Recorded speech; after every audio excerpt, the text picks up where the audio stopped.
Taigi, Remigijau, labai dėkojame, kad atvykote pas mus šį vakarą. Ir norėjau paklausti,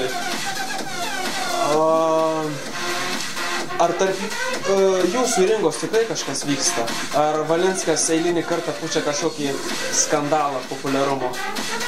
Oi, Arūnas, su Arūnu mes seniai pažįstame esam.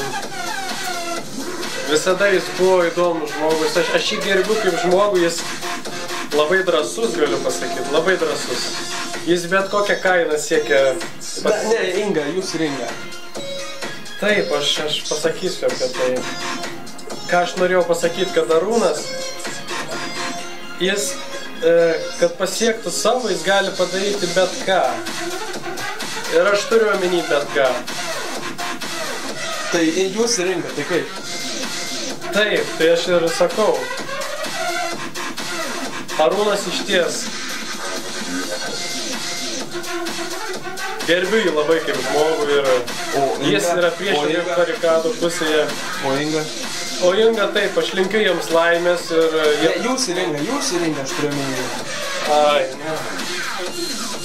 Čia išpūstas burbulas, Aš myliu Moniką, visi tai žino, aš myliu Moniką.